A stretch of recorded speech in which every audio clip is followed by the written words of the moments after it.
Assalamualaikum warahmatullahi wabarakatuh. Perkenalkan, nama saya Siti Maria dengan NIM 312019-023. Dosen pengampu, Dr. Anda Mulyati Magister Pendidikan.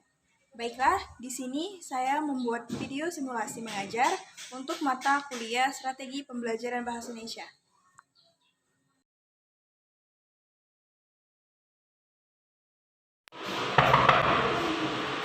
Assalamualaikum. Waalaikumsalam.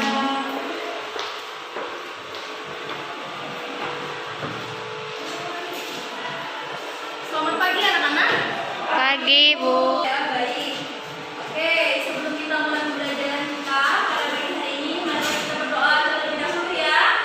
Berdoa mulai. Selesai. Oke. Nah, minggu lalu Ibu telah menjelaskan tentang teks prosedur, yang mana di dalam teks prosedur itu bukan hanya terdapat pengertiannya saja, melainkan terdapat unsur-unsurnya, ciri-cirinya, dan bahkan struktur dalam teks prosedur tersebut.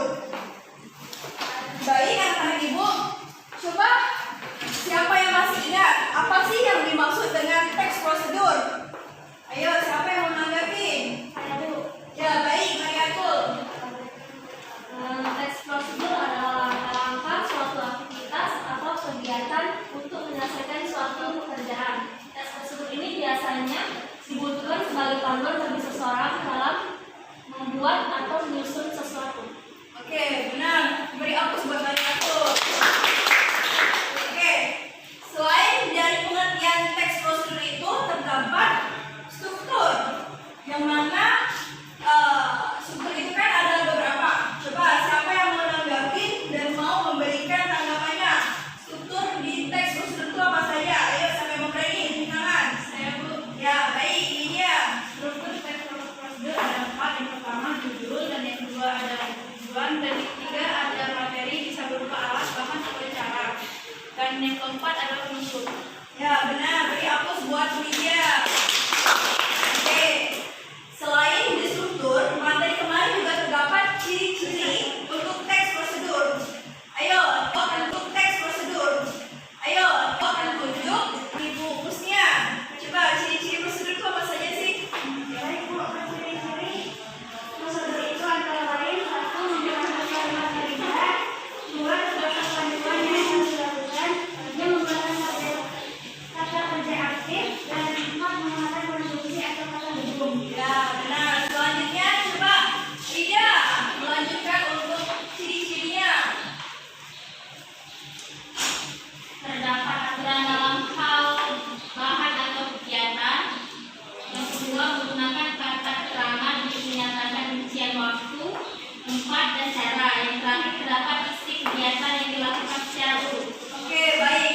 Untuk materi kemarin tentang teks prosedur sudah Ibu anggap selesai dan sudah memahaminya ya, karena kalian sudah mengerti dan memahami apa sih itu teks prosedur, apa sih strukturnya, apa sih ciri-cirinya. Oke, itu sudah bagus ya. Jadi selanjutnya kita memasuki materi yang berjudul cerpen. Oke, di dalam cerpen ini bukan hanya saja pengertiannya saja loh anak-anak, tetapi terdapat unsur-unsurnya juga, strukturnya juga, ciri-cirinya juga, ungkapan di dalam cerpen tersebut, peribahasa di dalam cerpen tersebut. Nah, di sini akan Ibu jelaskan satu persatu ya. Pertama, pengertian cerpen.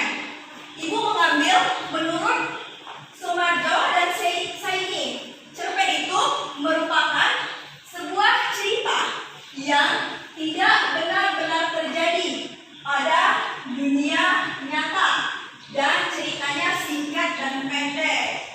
Jadi, dari kesimpulan dan dari pendapat menurut para ahli tersebut, Ibu menyimpulkan nih, pengertian cerpen itu yaitu suatu karya sastra dalam bentuk tulisan yang mengisahkan tentang sebuah cerita fiksi lalu dikemas secara pendek, jelas dan ringkas. Cerpen ini biasanya hanya mengisahkan cerita pendek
diksi tersebut juga tidak terlalu rumit untuk para pembacanya tersebut ya.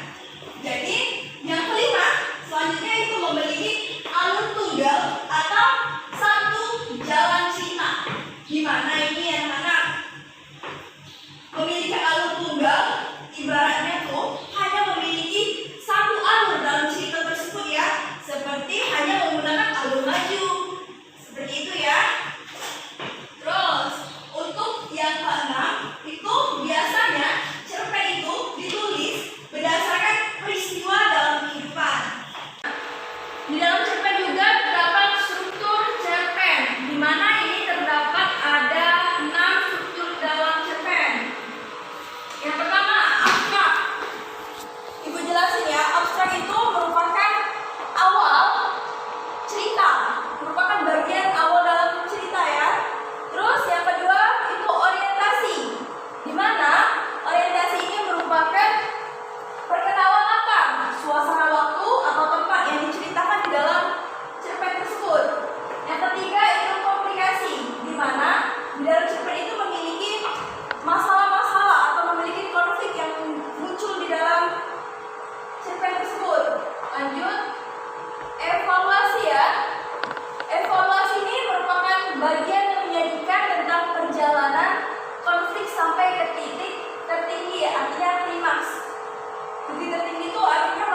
tentang kebahagiaan, maka akan terbawa suasana kebahagiaan pula. Oke, benar-benar aku sebagai ya. Oke, Ibu tentang manfaat cerpen itu banyak sekali manfaatnya. Yang pertama, untuk hiburan. Yang kedua, untuk media pengetahuan juga bisa cerpen itu, bukan sekedar hiburan saja. Untuk pengetahuan juga bisa. Yang ketiga, untuk sarana pembelajaran banyak sekali manfaatnya. Untuk juga manfaat cerpen itu untuk mengisi waktu luang kita ya jika di dalam pembelajaran itu suntuk kan, jam istirahat kan bisa kita gunakan untuk membaca cerpen agar represi kita atau otak pikiran kita menjadi sehat atau menjadi terarah dan bisa juga tenang karena cerpen itu ya. Oke, berasa itu cukup ya. Kita lanjut lagi satu materi. Nah, ungkapan di dalam cerpen. Nah, di dalam cerpen juga terdapat ungkapan di mana ungkapan itu merupakan gabungan kata yang maknanya tidak sama dengan gabungan unsur-unsur kata pembentuknya. Itu Ibu sudah memberikan contoh. Satu ungkapan itu seperti serasa melambung jauh hatinya setelah Amin meraih peringkat pertama. Melambung jauh hatinya. Itu artinya, di dalam ungkapan itu artinya ia sangat senang. Ibu memberikan contoh. Nah, contoh cerpen di dalam buku kalian kan, di halaman 38 ya. Kalian bisa buka sendiri untuk contohnya. Oke, Ibu rasa sudah cukup ya, karena waktunya sudah mau habis. Nah, Ibu rasa kalian sudah memahaminya dan mengerti materi yang Ibu sampaikan minggu lalu dan sekarang ya. Nah, sebaiknya kalian cari dan kembangkan lagi materi yang telah Ibu sampaikan ini. Contohnya minggu depan nanti Ibu tanyakan lagi tentang materi cerpen ya. Oke. Baik, langsung saja karena waktunya sudah habis. Sebelum kita menutup pembelajaran kita pada hari ini, marilah kita mengucapkan lafaz hamdalah. Alhamdulillah.